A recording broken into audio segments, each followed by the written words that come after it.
안녕하세요. 블록체인 매니아입니다. 오늘은 이더리움 네임 서비스에 대해 알아보도록 하겠습니다. 먼저 저는 이더리움 네임 서비스 관계자도 아니고 코인 업계에서 일하는 사람도 아닙니다. 영상을 보시는 여러분들과 똑같은 평범한 회사원이고 전문 트레이더도 아닙니다. 심지어는 현재 이더리움 네임 서비스 코인을 가지고 있지도 않습니다. 영상에 나오는 내용은 제가 이더리움 네임 서비스에 대해 개인적으로 공부한 내용이며 이더리움 네임 서비스의 공식적인 의견이 아니므로 실제 내용과 다소 틀린 점이 있을 수 있습니다. 영상을 보시고 한 투자의 책임은 모두 본인에게 있습니다. 영상에 앞서 우리가 거래소에서 거래하는 코인은 ENS라는 코인이며 이더리움 네임 서비스는 말 그대로 이더리움 네임을 제공해주는 서비스 시스템입니다. 업계에서는 이 둘을 구분하여 사용하지만 영상에서는 편의상 모두 이더리움 네임 서비스로 말하겠습니다. 첫 번째, 이더리움 네임 서비스의 원리. 이더리움 네임 서비스가 어려운 이더리움 지갑의 주소를 알기 쉽게 바꿔주는 것이라는 것은 이더리움 네임 서비스 홀더분이시라면 모두 알고 있는 사실입니다.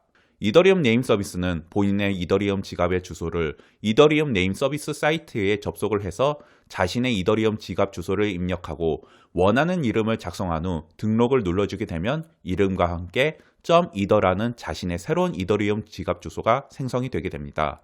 이것은 단순히 긴 인터넷 주소를 짧게 줄여주는 구글의 크롬 기능과는 다른 기술입니다. 이더리움 네임 서비스는 바로 이더리움 지갑 주소를 NFT화를 해주는 것입니다. 이더리움 네임 서비스 또한 여타 다른 NFT와 똑같이 ERC721 표준을 사용하여 이더리움 주소를 NFT화 시켜주고 있으며 NFT이므로 당연히 오픈시와 같은 거래소에서 거래가 되기도 합니다. NFT라는 것은 이더리움 네트워크 상에서 하나의 컨트랙트 계약 블록을 생성하고 그 블록 안에 하나의 그림이나 영상을 집어넣는 것으로 블록체인 위에 그림을 만드는 것을 뜻합니다. 그렇게 된다면 변하지 않는 블록체인의 속성 때문에 그 NFT는 사라지지 않는 것이고 그 누구도 NFT를 복제를 할 수가 없는 것입니다. NFT라는 것을 떠올려 보면 우리는 흔히들 그림이나 영상 아니면 엑시나 샌드박스의 랜드를 떠올리게 됩니다. 하지만 NFT의 식초는 2018년 4월 23일 이더리움 트레직션에 남긴 글로 볼 수가 있습니다. 중국 베이징 대학교의 어느 교수가 학생을 성추행하자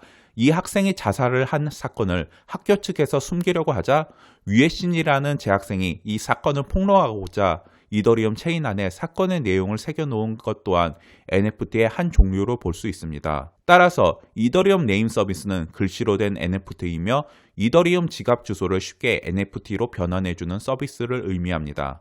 그렇다면 비트코인 네임 서비스는 왜 없는 것일까요? 비트코인 네임 서비스는 사실 이더리움 네임 서비스보다 먼저 개발이 시작되었습니다. 그것도 무려 비트코인이 나온 지 1년밖에 지나지 않은 2010년에 비트코인 네임 서비스를 시도하였습니다. 2010년에 비트 DNS라는 프로젝트가 시작이 되었고 인터넷 주소를 비트 블록에 저장을 하여 활용하려고 하였습니다. 하지만 이 프로젝트는 실패를 하고 말았습니다. 왜냐하면 바로 사토시 나카모토의 반대가 있었기 때문입니다. 사토시 나카모토는 인터넷 주소를 블록의 빈 공간에 저장을 하게 된다면 비트코인의 블록의 용량은 계속 늘어날 것이고 그렇게 된다면 전송 수수료라든지 원래 목적이었던 금융거래에 방해가 될 것을 우려했기 때문입니다. 비트코인의 용량은 1MB 정도밖에 저장을 하지 못합니다. 따라서 금융거래를 한 내역만으로도 이 용량은 쉽게 차기 마련인데 여기다가 도메인 이름을 저장하게 되면 비트코인 전체 풀 노드는 무거워지게 되고 점차 느려지게 될 것입니다. 이러한 사토시 나카모토의 의견을 지지하는 비트코인 맥시멀리스트들은 비트코인 DNS 서비스를 하지 못하도록 반대표를 던져 비트코인 네임 서비스는 세상에 나오지 못했던 것입니다. 하지만 이더리움은 비트코인보다 쓰임이 많은 스마트 컨트랙트 계약으로 이루어진 네트워크이고 용량이나 처리 속도도 가변적이기 때문에 이더리움 네임 서비스는 넓게 쓰이고 있는 것입니다. 두 번째, DNS와의 비교. DNS, 즉 도메인 네임 서비스는 현재 인터넷의 표준 프로토콜의 하나로 자리매김하였습니다. DNS가 나오기 전까지만 해도 모든 인터넷은 IP 주소로 연결이 되었으나 현재는 모든 인터넷은 DNS를 사용하고 있습니다. 그렇다면 이 DNS는 어떻게 운영이 되는 것일까요? 사실 우리가 사용하는 닷컴이라든지 .co.kr과 같은 도메인 주소는 누구나 만들 수 있습니다. 하지만 이러한 도메인을 만들기 위해서는 도메인을 관리하는 비영리 기구 단체인 국제인터넷 주소관리기구에 등록을 해야 합니다. 하지만 등록 비용은 약 18만 달러에 육박하며 그 도메인을 운영할 수 있는 서버나 기술, 인력 등 다양한 인프라가 필요로 하기 때문에 누구나 쉽게 도메인을 만들 수가 없습니다. 또한 도메인을 만들었다고 하더라도 개인에게는 판매를 할 수 없고 반드시 중개업자를 통해 판매를 해야만 합니다. 왜냐하면 하나의 도메인에서도 수많은 다른 도메인이 파생되어 나오기 때문에 이것을 한 회사가 관리하기에는 매우 어려운 일이기 때문에 위임을 해주는 것입니다. 결과적으로 봤을 때는 인터넷 도메인은 피라미드 형식의 구조로 되어 있고 매우 중앙 집권화된 것임을 알 수 있습니다. 만약에 도메인을 관리하는 회사가 망하게 된다면 그 도메인을 사용하는 수십만 개의 사이트는 치명적일 수밖에 없습니다.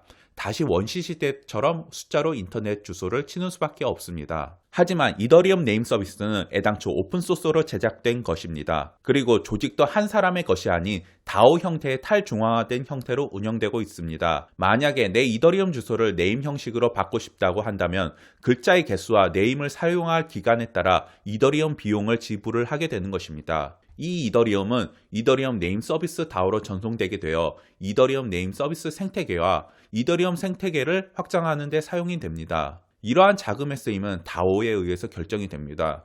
2018년도에 이더리움 네임 서비스가 등장한 이후 거의 수익 비용은 사용한 적이 없었으나 최근에 들어서는 향후 2년간의 운영 비용을 충당하기 위해 보유 이더리움의 25%를 사용하기로 하였습니다. 이러한 결정은 결코 이더리움 네임 서비스의 창시자인 닉 존슨의 단독 결정이나 회사의 자체적인 결정이 아닙니다.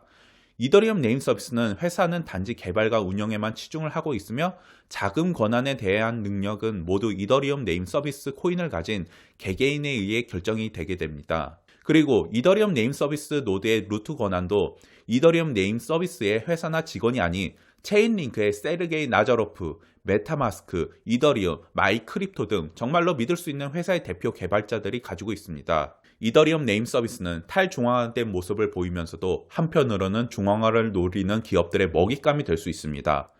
이더리움 네임 서비스는 많은 이더리움 DApp 회사들이 사용을 하고 있고 이 회사들은 이더리움 네임 서비스 가격이 낮아져야지 더 많은 고객을 유치할 수가 있습니다. 그러기 위해서는 이더리움 네임 서비스 코인을 많이 보유하여 가격 정책에 제한을 해야 합니다. 이더리움 네임 서비스 코인은 거버넌스 코인이기 때문에 코인을 많이 보유할수록 제한을 많이 할 수 있고 더 많은 의견을 낼 수가 있습니다.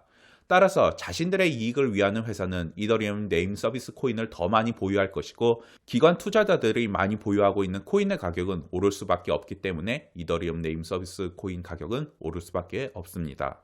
세 번째, 데이터 오너십. 몇 년 전부터 데이터 오너십이라는 말이 생겨났습니다. 병원에서 진료를 받은 경우 그 진료 기록에 대한 데이터의 소유는 누구의 것인지, 포털 검색을 통해 축적된 데이터는 포털 사이트의 것인지 아니면 그 검색을 한 사용자의 것인지에 대한 논란은 계속해서 일어났습니다. 이러한 자신이 행동한 행위에 대해 데이터를 본인이 소유한다는 것을 데이터 오너십이라고 불리우게 되었습니다. 데이터에 대한 소유권을 인정한다는 것은 타인의 나의 데이터에 대해 어떠한 권한도 행사를 하지 못한다는 것을 의미합니다. 하지만 이러한 데이터에 대한 가치는 법적으로 안정적인 보호를 받지 못하고 있습니다. 나의 데이터와 저작권이 타인에 의해 사용이 되고 불법 복제가 되고 있는 것이 지금의 현실입니다. 하지만 최근에야 블록체인 기술이 활성화함에 따라 데이터 오너십에 대한 보호가 가능해졌습니다. 이더리움 네트워크 상에서 나의 송금 기록이나 활동을 새겨놓을 수 있으므로 복사나 본인의 변경이 불가능해졌습니다. 특히 이더리움 네임 서비스를 이용할 경우 내가 이더리움 네트워크 상에 기록한 기록은 온전히 나의 것이 증명이 되므로 더욱 가치가 있게 됩니다. 만약에 트위터에 글을 쓰게 된다면 그 글의 소유는 누구의 것이 될까요? 그 글은 본인의 글이 아닌 트위터의 소유가 됩니다. 아무리 비밀글로 작성을 하더라도 트위터는 이것을 언제든지 볼 수가 있고 심지어는 삭제도 할 수가 있습니다. 하지만 트위터의 아이디를 이더리움 네임 서비스를 통해 바꾸고 이를 기록한다면 어떨까요? 이더리움 네임 서비스를 통해 명확히 나의 활동이라는 것이 증명이 되게 되어 데이터 오너십을 발휘하게 되는 것입니다. 이더리움 네임 서비스의 성장은 무궁무진합니다. 전 세계 2억 명의 트위터 유저는 물론이고 앞으로 확산될 메타버스의 세계에서 그 성장은 엄청날 것으로 예상됩니다.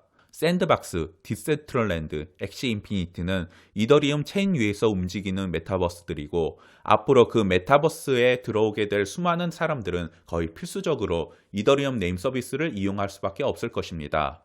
데이터 오너십 도입의 필요성은 거대한 인터넷 기업으로 데이터 쏠림 현상을 막는 하나의 수단이 될 수 있고 진정한 탈중앙화의 가치를 실현하게 될 것입니다.